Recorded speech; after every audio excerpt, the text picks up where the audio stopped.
I was unemployed and broke at 53 when my rescue dog started digging. What he found changed everything. You know, when you're 53 and get fired via an email signed by artificial intelligence, it's not just shock. It's like getting slapped by the future itself. A reminder that your time has passed.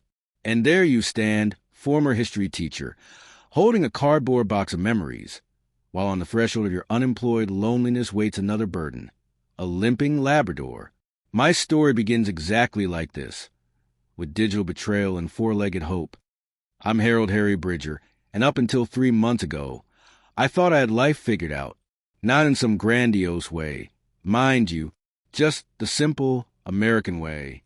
Work hard, pay your bills, maybe catch a baseball game on weekends. The kind of life where your biggest worry is whether the local team will ever make it to the playoffs again. For 3 decades, I taught history at Jefferson County High in St. Albans, Virginia. Not just taught it, I lived it. I was a guy who made kids understand that the Civil War wasn't just about dates and battles, but about real people making impossible choices. The teacher who brought a musket to class and let them hold it. The one who stayed late to help struggling students understand why the Constitution mattered more than their Instagram feeds. I gave those 30 years to that school, more time than I ever gave to any person, maybe even more than to my old Ford F-150 that still limps into gear every morning. She's at 200,000 miles on her, rust spots like battle scars. But she starts when I need her, unlike some institutions I used to trust. My life was like a well-read textbook, predictable chapters, familiar lessons, nothing too flashy. I always told my students that history isn't dates and facts, but the pulse of the past. Real people, real choices, real consequences. Who could have thought that my future would depend on digging up that very pulse from the ground? But then August 23rd, 2024 rolled around like a freight train nobody saw coming. It was our last in-person faculty meeting before the AI program kicked in. I thought we were just discussing the new semester schedule. Instead, Jefferson County announced their pilot program called AI Classroom, and 27 teachers, including yours truly, got handed pink slips disguised as workforce optimization opportunities. The email confirmation came later, signed by something called Educational Optimization Algorithm. Not even a real person. 3 decades of service. And I get dumped by a computer program that probably couldn't tell the difference between the Declaration of Independence and a grocery list. The worst part wasn't the firing itself. It was a ceremony. There I was cleaning out my classroom while former students, kids I'd taught to distinguish facts from fake news, filmed everything on their smartphones. One sophomore had the audacity to live stream it with the caption, "Old school teacher meets new school exit." Got 300,000 views before I even made it to my car. The principal, Dr. Martinez, handed me the cardboard box with that four-smile administrator's perfect over the years. "Harry, you've been such an asset to our educational community. We're hoping you'll consider staying connected as a volunteer resource." A volunteer resource. After 30 years. I managed a polite nod, but what I was thinking would have got me fired all over again. As I walked toward the parking lot, everything that remained of my career fitting into one Home Depot box, I spotted him. Max, the school's therapeutic mascot. A yellow Labrador with pronounced limp in his left hind leg. He was sitting by the main entrance, looking as lost as I felt. "Oh, Max," called out Mrs. Henderson from the administrative office. "Animal control is coming for him this afternoon. Insurance doesn't cover therapy dogs anymore, and his medical needs are too expensive. Such a shame." I stopped dead in my tracks. They were throwing away the dog, too. The only thing in that entire school that had never judged anyone. Never played politics. Never cared about test scores or budget cuts. Just pure, unconditional loyalty. And they were going to put him down because he cost too much. I looked at Max, sitting there with those wise, patient eyes, and something clicked. Maybe it was a shared rejection. Maybe it was the way he tilted his head like he understood exactly what was happening. Maybe I just couldn't stand to see one more good thing get destroyed by bureaucratic efficiency. "I'll take him," I said, surprised at myself at how quickly the words came out. Mrs. Henderson blinked. Are you sure, Harry? He needs medication for his arthritis and the vet bills. I'm sure. And just like that, two discards found each other on the worst day of both our lives. Max limped over to me, tail wagging tentatively, and I swear he looked relieved, like he'd been waiting for someone to choose him instead of writing him off. The ride home was quiet except for Max's occasional whimper and the sound of my F-150's air conditioning fighting a losing battle against Virginia's August heat. I kept glancing in the rearview mirror at this yellow dog who looked as confused about his future as I felt about mine. But there was something comforting about not being alone in the uncertainty. My place isn't much to write home about. It's a small trailer sitting on a patch of my late father's property in the same county. Dad had been a mechanic who believed in fixing things rather than throwing them away, a philosophy that seemed increasingly rare these days. After he passed 5 years ago, the land went uninsured, and I only maintained a little garden area where my trailer sat. That first evening with Max, I sat on my tiny porch reading the letter that had been waiting in my mailbox. Bank of Virginia. Official letterhead. The kind of envelope that never brings good news. 60 days to mortgage default. 60 days. That's less than a school trimester.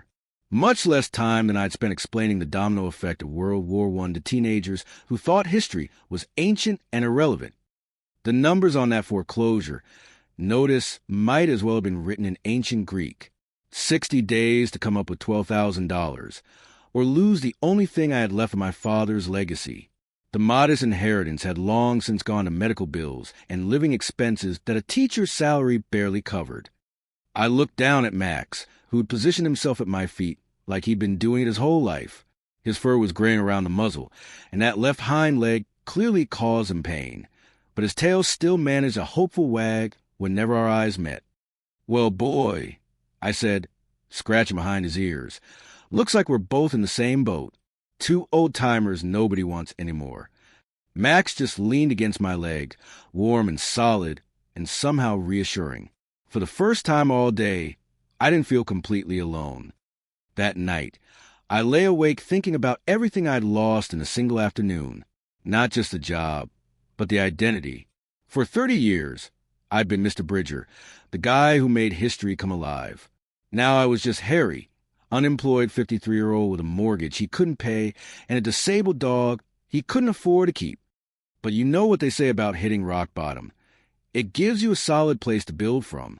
And sometimes the foundation you build on comes from the most unexpected places. The next morning, I was sitting on that same porch with my coffee, watching Max explore his new territory. The Virginia humidity was already building, promising another scorcher of a day. My phone showed 17 missed calls from former colleagues, offering sympathy and job leads that didn't exist. Max was sniffing around the overgrown area where my father used to keep his prized flower bed, an old-school planting from when the county had given away surplus bulbs to residents back in the 80s. Dad had been proud of that little garden, even though it had gone wild after his death. Then something strange happened. Max started digging. Not the casual, half-hearted scratching of a bored dog, but focused, determined excavation. His bad leg didn't seem to slow him down much.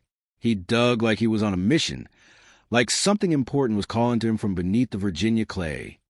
I watched him for maybe 10 minutes, amused despite my circumstances.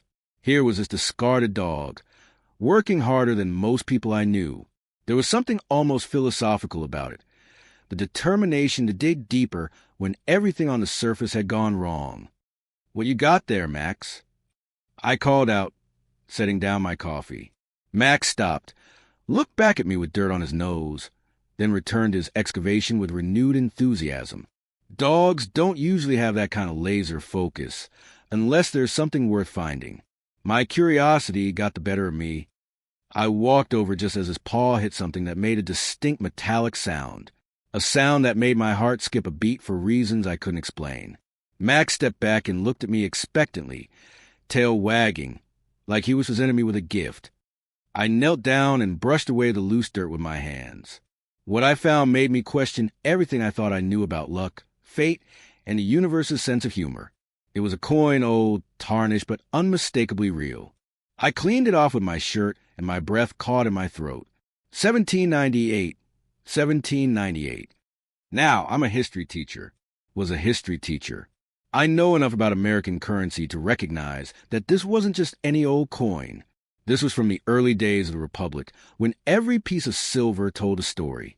When money was crafted by artisans, not mass-produced by machines. When a single coin could represent a week's wages for a working man. I sat there in the Virginia dirt, holding this piece of living history, while Max watched me with those intelligent eyes that seemed to understand the magnitude of what had just happened. The morning sun was getting stronger, and somewhere in the distance, I could hear the sounds of modern life continuing without us. But in that moment, holding that coin, I felt connected to something much older and more permanent than email terminations and budget cuts. Something that had been waiting in the ground for over 2 centuries, just waiting for the right moment, the right person, the right dog to bring it back to light. The irony wasn't lost on me. I'd spent 3 decades teaching kids about the past, and here was the past literally reaching out to change my future. As Benjamin Franklin once said, an investment in knowledge pays the best interest. Maybe I was about to learn just how true that really was. I looked at the foreclosure notice still sitting on my porch table, then back at the coin in my palm. This little piece of metal might not solve all my problems immediately, but it sure felt like the universe was trying to tell me something. Something about not giving up. Something about hidden value in discarded things.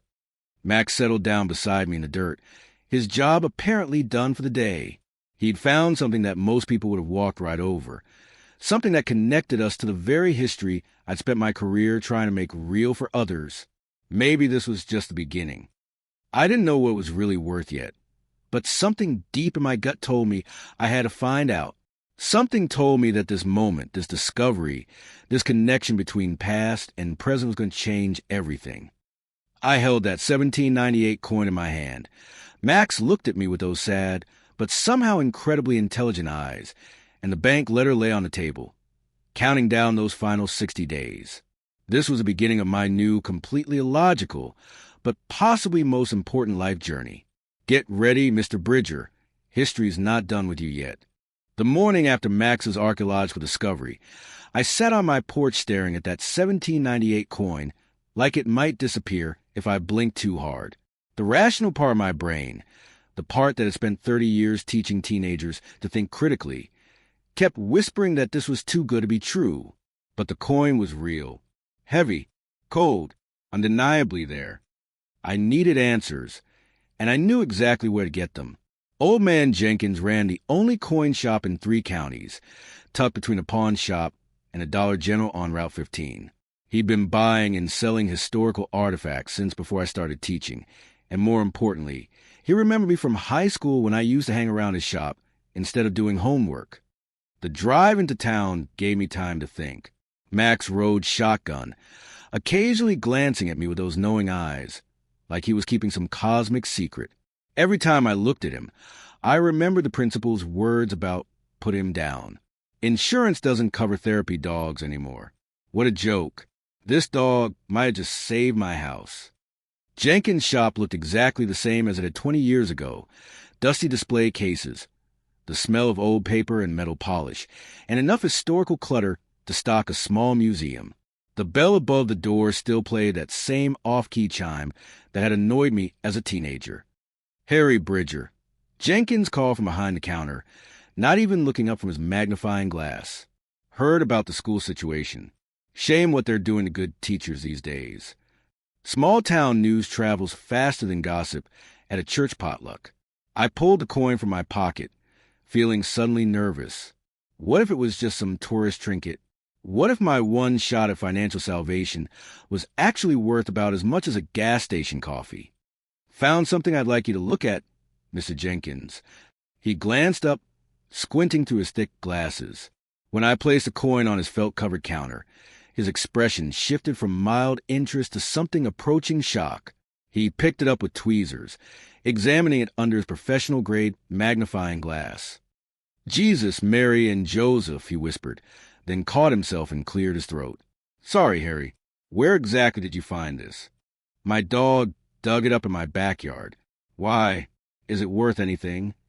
Jenkins set down his magnifying glass and looked at me like I just brought him a live dinosaur. Harry, this is a draped bust dollar, 1798. You understand what that means? This son is minimum $1,200. Maybe more if the condition grades out well. $1,200. Not enough to solve all my problems, but enough to buy me breathing room. Enough to keep the bank wolves at bay for another month while I figured out my next move. My mortgage suddenly seemed less like a death sentence and more like a manageable obstacle. Laughter bubbled up from somewhere deep in my chest. I remembered how the principal had handed Max over like he was broken equipment. Surplus inventory nobody wanted. Who could have imagined that this discarded asset would turn out to be my golden goose? There's something else, Jenkins continued, his voice dropping to a conspiratorial whisper. Coins like this don't usually show up alone. Back in the day, people buried their valuables in collections. If your dog found one coin, he didn't need to finish the sentence. The implication hung in the air like humidity before a thunderstorm. Where there was one, there might be more. A lot more. I drove home with my mind racing and my hands shaking slightly on the steering wheel. Max seemed to sense my excitement, his tail wagging in the passenger seat despite the fact that he had no idea what we just learned. But maybe he did know. Maybe he'd known all along. That afternoon, I did something I'd never done in my entire teaching career. I went down a research rabbit hole that had nothing to do with lesson plans. I became an amateur detective, investigating something I'd never given much thought to, the science of canine scent detection. Turns out, dogs really can smell sulfide compounds and metals. Their noses are so sensitive they can detect molecular traces that would be completely invisible to human senses. But coins? That seemed like a stretch until I found a key piece of information. Old coins were often stored in leather pouches, and leather degrades into compounds that canines can absolutely detect. More than that, if the coins had been buried during wartime, they might have been wrapped with gunpowder or stored near military supplies. Sulfur, the missing link that made Max's discovery not just lucky, but scientifically plausible. I spent the next week conducting what I generously called training sessions with Max armed with a dog training clicker I'd ordered online and some old pennies from my change jar. I attempted to teach him to associate the smell of metal with rewards. The results were mixed. Max would sit when he found a coin, then look at me with this expression that seemed to say, "Seriously, boss? You think this is a good stuff?" He was polite about my amateur training methods, but clearly unimpressed. This dog had standards, and my pocket change didn't meet them. The breakthrough came when I tried using some old silver dollars I'd inherited from my grandmother. Max's reaction was immediate and dramatic. His entire body language changed, ears forward, tail stiff, complete focus. He'd found the scent he was looking for, and it wasn't in my pile of zinc pennies. That's when I realized I wasn't training Max. He was training me, teaching me to recognize the difference between ordinary metal and something special, something old, something valuable. By mid-September, our routine had evolved into something that looked almost professional. Max would systematically quarter the yard, nose to the ground, while I followed with a small garden spade. Most of the time, he'd just be investigating interesting smells, old bones, buried toys from previous owners, the occasional cat deposit that I won't describe in detail. But sometimes, maybe once every few days, he'd freeze. Sit. Look at me with those intelligent eyes that seemed to say, "This is it. This is what we're looking for." I made the mistake of filming one of these sessions and posting it on TikTok with the caption, "Rescue Dog Sniffs Out Mystery Coin." I was just proud of Max, wanted to show the world that this discarded dog was actually brilliant. I had no idea what I was unleashing. The video exploded overnight. 1.2 million views in 24 hours. The comments turned into digital warfare that made election debates look like polite tea parties. Fake. Dogs can't smell metal. Next they'll find me a time machine. The audience split down the middle like some kind of online civil war. Some people were fascinated by the science behind scent detection. Others accused me of burying coins myself for internet fame. A few suggested that Max was some kind of supernatural creature, which was flattering but probably inaccurate. The dog could barely navigate stairs without his arthritis acting up. What surprised me wasn't the skepticism. I'd been a teacher long enough to expect that. It was the support. Thousands of people rooting for the underdog story, sharing their own tales of rescue animals who'd changed their lives. Messages from other teachers who'd been laid off, wishing me luck. Max had accidentally become a symbol of second chances. The attention was overwhelming. Local news stations started calling. Someone from a morning show wanted to interview us. I found myself in the bizarre position of being semi-famous for having a dog who dug up old coins. Not exactly how I planned to spend my golden years. But fame, as I quickly learned, comes with complications. Suddenly, everyone was an expert on metal detection, dog training, and historical artifacts. I got advice from strangers about everything from archaeological protocols to tax implications. The internet had opinions about my life, and they weren't shy about sharing them. I'd spent my life trying to teach kids why history mattered. Now, history was trying to teach me something about the unexpected ways the past reaches into the present, something about finding value in the things others discard. 3 weeks later, on a drizzly September morning that felt more like November, Max led me to a corner of my father's old garden that we'd never explored together. This was the wild section, where Dad used to grow his prized tomatoes before arthritis made gardening too difficult. The same corner where I'd spent childhood afternoons dreaming of finding pirate treasure. Max's behavior was different this time, more intense. He wasn't just interested, he was obsessed. He circled the area 3 times, then sat directly in front of a patch of overgrown weeds and waited for me to catch up. I started digging, expecting another coin. Maybe a few coins if I was really lucky. What I found instead made my hands shake so badly, I almost dropped my phone when I tried to film it. Just 8 inches down, my spade hit something hard. Not the sharpening of metal on metal, but the dull thud of metal on wood. I carefully cleared away the dirt, my heart hammering against my ribs like it was trying to escape. An edge, then a corner, then what was unmistakably the rusted lid of some kind of old metal container. Not a coin, not a small treasure. Something big enough to require both hands to uncover. Something that had been waiting in the ground for longer than anyone alive could remember.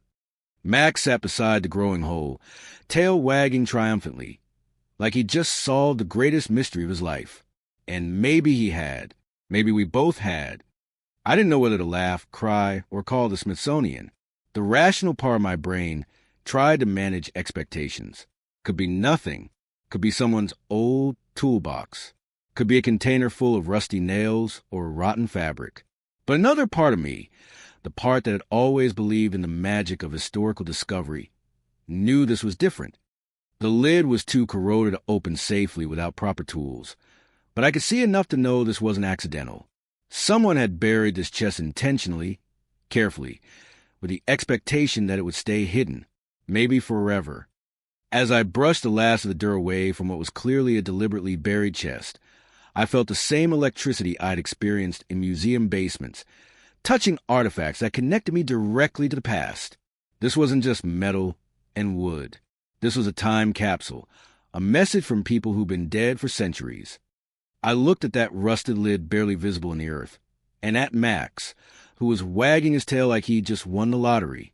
There was something monumental hanging in the air, something that would change everything. The past was announcing itself again, and this time it wasn't just in my textbooks. You ever wonder what you'd do if you suddenly became a millionaire? Me, I figure I'd think about a new truck, maybe take that vacation I'd been promising myself. But reality turned out to be way more complicated, because when it's your dog who found the treasure and you're just a former teacher, it turns out your newfound wealth has some very interested parties, starting with the school that fired you. That rusty chest wasn't going anywhere without professional help. I knew enough about historical preservation from my teaching days to understand that one wrong move could destroy centuries of history. More importantly, I'd learned that disturbing potential archaeological sites without proper permits could land you in federal prison. So for 3 weeks, I did the hardest thing imaginable. I waited. I covered the chest with a tarp, marked the area with stakes, and called the state archaeological office every other day until they stopped taking my calls directly. Instead, my phone rang 6 hours later. Turns out someone in the department had seen the viral video and flagged it as a potentially significant cultural discovery. I barely had time to refill Max's bowl before Dr. Emily Wright and her team showed up at my door. She was a licensed state archaeologist with more degrees than a thermometer and the kind of enthusiasm that reminded me why I loved teaching. More importantly, she was the real deal. Someone who understood that we weren't just digging up metal and wood, but pieces of American history. "Mr. Bridger," she said, setting up equipment that looked like it belonged on Mars, "what we have here could be significant, very significant. We need to document everything before we even think about opening it." The next 6 hours felt like the longest Christmas morning of my life. Dr. Wright photographed, measured, and cataloged every inch of dirt around that chest. Max supervised from his preferred spot under the oak tree, occasionally offering helpful commentary in the form of strategic tail wags. October 26, exactly 7:13 a.m., we were ready to properly examine the chest I'd partially uncovered weeks earlier. Dr. Wright had spent the previous day mapping and photographing the site. Now, as we carefully cleared away the last protective layer of earth, she leaned in, whistling through her teeth. "Harry, this is definitely 18th century. See that marking? 1799. Now we can proceed with the opening, but we document everything first." Photogrammetry, it turns out, is fancy talk for taking about 1,000 pictures from every conceivable angle. But when you're potentially sitting on a piece of American history, you follow the rules. Even when every minute feels like an hour and your mortgage payment is still breathing down your neck. When we finally opened that wooden chest, it was a moment that changed everything. Not just for me, but for everyone watching the live stream that Dr. Wright had insisted on running for documentation purposes. The internet was about to lose its collective mind. Inside weren't just coins. This was a genuine treasure trove. Roughly 600 silver coins, their surfaces darkened with age but unmistakably real. An engraved silver tea service that gleamed even after centuries underground. And nestled at the bottom, like the punchline to the universe's best joke, several gold ducats that caught the morning light and threw it back like tiny suns. Dr. Wright's preliminary assessment hit me like a freight train. $14 to $16 million. Million, with an M. I looked at Max, who was watching proceedings with the satisfied expression of a dog who just solved world hunger. "Millions, Max, millions." I whispered, not trusting my voice at full volume. My mortgage suddenly seemed like a rounding error in someone else's budget. The foreclosure notice on my kitchen table might as well have been written in crayon. But this wasn't just about money. As I knelt beside that chest, looking at artifacts that hadn't seen daylight since before my great-great-grandfather was born, I felt something deeper. This was history come alive. Real people had buried these treasures, probably during times of uncertainty not unlike my own. I was touching the past, and the past was touching me back. The live stream exploded. Within hours, we had viewers from 6 continents watching a former history teacher and his limping dog uncover what some expert in the chat was calling the most significant colonial-era find in Virginia in 50 years. No pressure there. News vans started showing up before we'd even finished cataloging everything. My quiet little corner of rural Virginia suddenly looked like the set of a disaster movie, complete with satellite trucks and reporters practicing their "man finds treasure" faces in my driveway. That's when the legal reality hit me. In Virginia, treasure trove doctrine is pretty straightforward. Finders keepers, as long as you found on your own land. The Bridger family had owned this property for 3 generations. The law was on my side. Simple, right? Wrong. Because apparently, nothing involving sudden wealth is ever simple in America.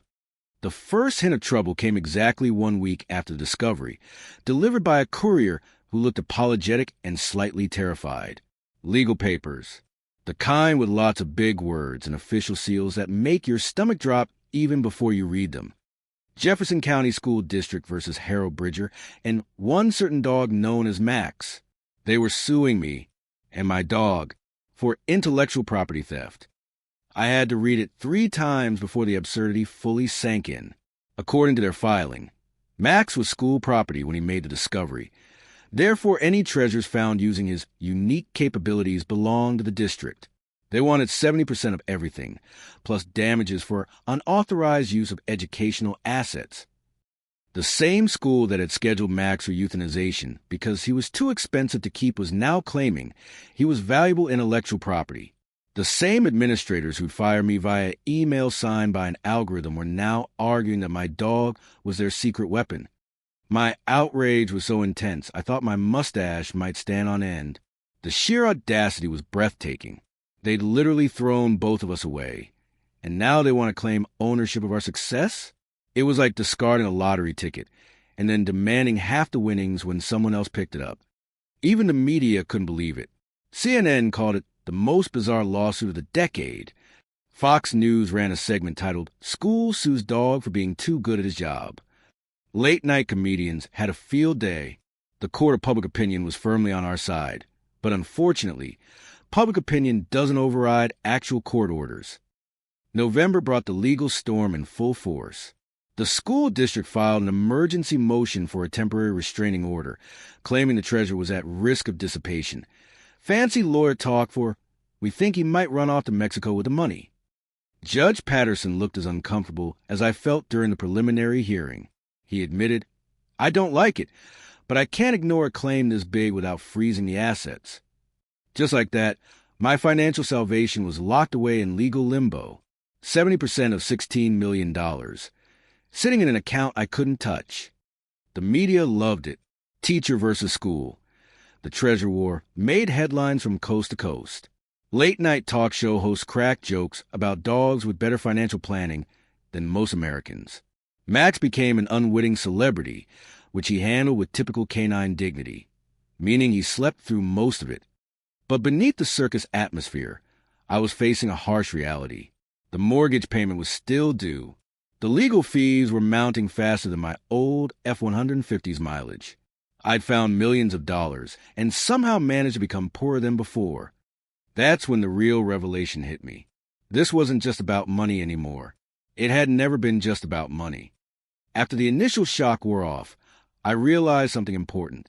I wasn't going to sell everything immediately anyway. My history lessons had always been about bringing the past to life, making it real for kids who thought anything older than their smartphones was ancient history. Now I had the chance to do that literally. The idea started small. A mobile museum. Something that could travel to rural schools where kids never got to see real historical artifacts. Not pictures in textbooks or virtual reality simulations, but actual pieces of the past they could touch, hold, experience with their own hands. I envisioned a renovated bus, climate-controlled display cases, interactive stations where children could handle replica coins and learn about the people who'd owned them. It would be my way of honoring Max, honoring history, and maybe even honoring the school that had fired me by showing them what real education looked like. This was my American dream, but with a different currency. Not just money, but knowledge, inspiration, the kind of wealth that multiplies when you share it instead of diminishing. The irony wasn't lost on me. As Benjamin Franklin once said, an investment in knowledge pays the best interest. I was about to turn that philosophy into a literal business model. But first, I had to win the legal battle. The school's lawyers were arguing that Max's training as a therapy dog had somehow prepared him for treasure hunting, making him a specialized educational tool, whose discoveries belonged to the district. It was like claiming that a retired racehorse who happened to win at the Kentucky Derby still belonged to their old stable. The logic was so twisted it could have been a pretzel advertisement. My lawyer, a sharp woman named Sarah Chun who specialized in property law, called her argument creative fiction with delusions of grandeur. She was confident we'd win, but confidence doesn't pay legal fees or mortgage payments. As winter settled over Virginia, my situation grew increasingly surreal. I was potentially one of the richest men in the county, but I couldn't afford to fix my F-150's heater. The treasure sat in a secure facility, earning me nothing but storage fees and lawyer bills. Max seemed oblivious to the legal drama. He spent his days exploring the yard, occasionally finding bottle caps or old nails, which he presented to me with the same pride he'd shown for million-dollar coins. In his world, the value wasn't the object, it was in the finding, the sharing, the simple joy of discovery. Maybe he was the smartest one among us. The school district's case became more desperate as weeks passed. They brought in expert witnesses to testify about the theoretical value of specialized detection animals. They produced documents about Max's therapy dog certification, as if teaching children to read somehow qualified him as an archaeological instrument. Meanwhile, my story was resonating with people across the country. I got letters from other teachers who'd been laid off, from animal rescue workers, from anyone who'd ever felt discarded by the system they'd served. Max had become a symbol of something larger, the idea that value exists in unexpected places, that what society throws away might actually be treasure. But symbols don't pay bills. As Christmas approached, I faced a cruel irony. I'd found more wealth than most people see in a lifetime, but I was still staring at foreclosure notices and counting pennies for dog food. The school's legal strategy shifted in December. Unable to prove that Max was their property when he made the discovery, they now claimed that the treasure hunt had interfered with their ongoing educational mission and demanded compensation for disruption of academic environment. Apparently, my viral videos had caused some students to become distracted from their studies, spending class time discussing treasure hunting instead of focusing on standardized test preparation. The education system was suing me because kids had become excited about history. The absurdity would have been funny if it wasn't threatening to destroy everything I'd worked for. My dreams of a mobile museum were stalled in court. My house was still at risk. And worst of all, Max was aging. His arthritis was getting worse, and the stress of constant media attention wasn't helping. As the calendar turned toward a new year, I found myself in an impossible position. The treasure sat in a secure facility, untouchable behind legal barriers. The museum dream was trapped in court filings like a butterfly in amber. And above it all, my house teetered on the edge of foreclosure, like a roof waiting for the storm to hit. This treasure had turned out to be both blessing and trial. I understood now that finding wealth and keeping it were entirely different challenges. The real battle wasn't against the elements or the earth. It was against a system that seemed designed to punish success, especially when that success came from unexpected places. This treasure had proven to be not just a blessing, but a test. And I realized that I would have a fight not just for Max, but for the very idea of justice. When you're in court and your main argument is a dog who found $1 million treasure, you realize life has led you into a real farce. But this farce was my reality, and I was ready to fight not just for myself, but for everyone who'd ever been written off like an old textbook. The legal battle that would define the rest of my life began in earnest in March 2025. The courtroom looked exactly like every legal drama you've ever seen, dark with paneling, uncomfortable chairs, and the kind of fluorescent lighting that makes everyone look guilty of something. My lawyer, Sarah Chun, had seemed a bit bewildered when I first told her about Max. But when I showed her the TikTok videos and the documentation for his rescue, her eyes lit up like a prosecutor who just found the smoking gun. She knew we had a case that wrote itself. The school district's legal team looked like they'd rather be anywhere else. 3 lawyers in expensive suits, arguing that a limping Labrador was intellectual property. Even they seemed to understand the optics were terrible, but they committed to this course and couldn't back down without losing face. The key moment came when Sarah presented the evidence that destroyed their entire argument. On the day of my termination, Jefferson County had officially surrendered Max to animal control with a veterinary recommendation for euthanization. The paperwork was all there, transferred documents, the shelter intake form, everything. Sarah's voice carried that perfect lawyer combination of respect and barely contained disdain as she addressed the principal. Your Honor, the defendant school district wanted this dog put down. They officially surrendered him. Property rights, they claim. One surrendered. Ownership reverts to the finder under Virginia Code Section March 2nd, 6503. They abandoned him. This is like throwing the Mona Lisa in a dumpster and then coming back to claim it when someone else finds it valuable. I watched these serious lawyers arguing about the intellectual property rights of a dog and couldn't help thinking how history teaches us that simple truths always defeat complicated schemes. The whole thing felt like a satire of bureaucratic overreach that was too ridiculous to be real, except it was my life. But the legal proceedings were just the surface of something much bigger happening. The story of the limping Labrador treasure hunter had exploded across every media platform imaginable. CBS Evening News, Fox News Nation, CNN, everyone wanted a piece of the story. Maybe they just loved the narrative of the little guy beating the system. Maybe it was the dog angle. Definitely the dog angle. Americans love an underdog story, especially when the underdog is literally a dog. The hashtag Let Max Keep His Treasure started trending almost immediately. What began as a joke became a movement. The petition reached 1.5 million signatures in 2 weeks. I felt like there was an entire army of people standing behind me. Folks who believe in fairness and justice, and the idea that good things can happen to decent people. It was incredible and overwhelming. Me, Harold Bridger, a history teacher who'd never sought the spotlight, had become the face of a fight for Max and for everyone who'd ever been discarded by the very institutions they'd served. The symbolism wasn't lost on anyone. 2 cast-offs proving their worth in the most spectacular way possible. The media attention brought unexpected allies. Other teachers who'd been laid off in budget cuts.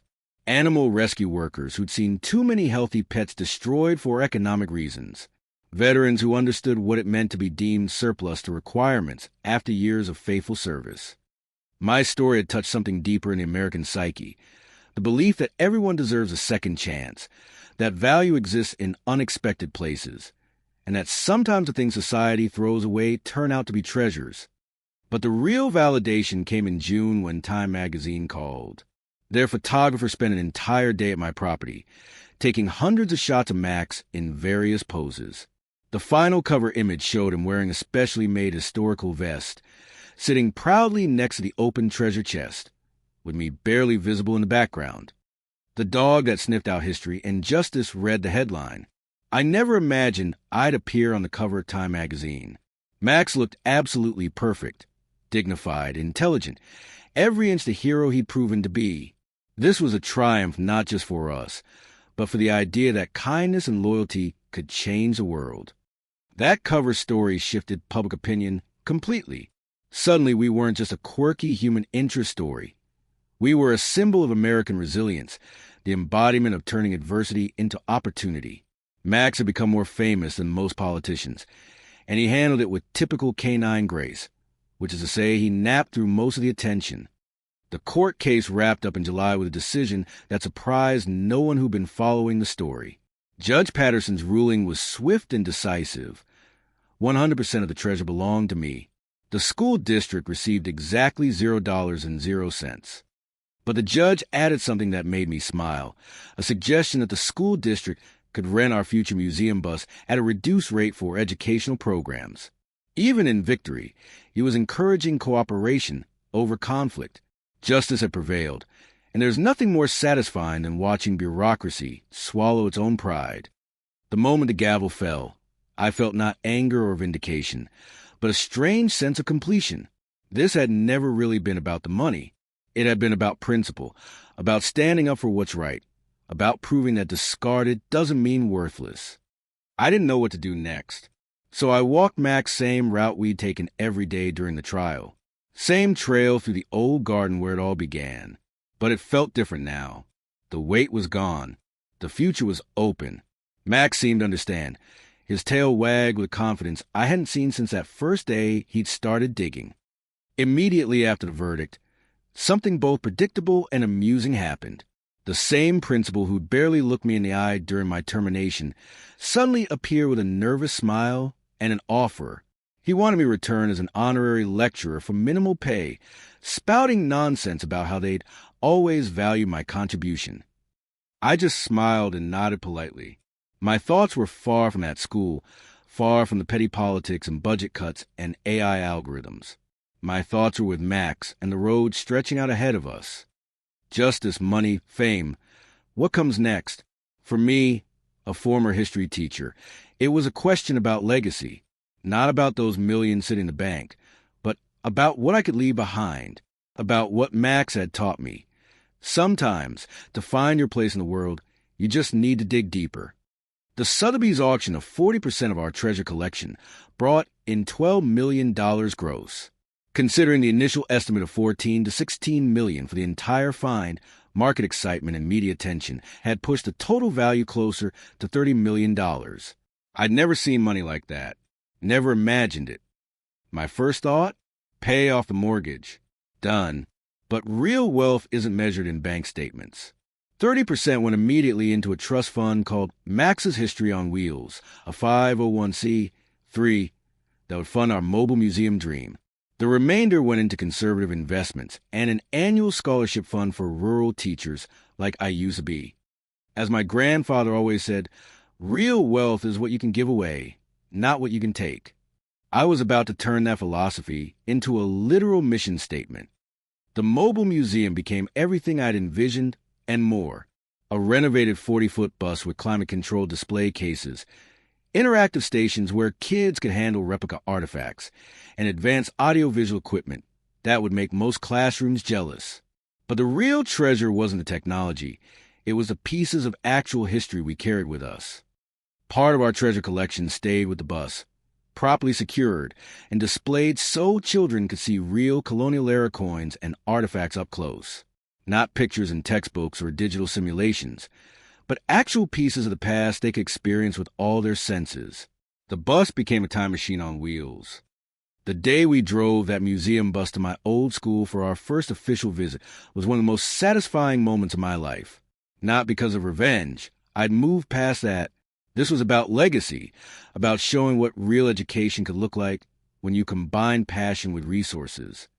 I'd offered a free demonstration for students, with future visits to be funded through education department grants.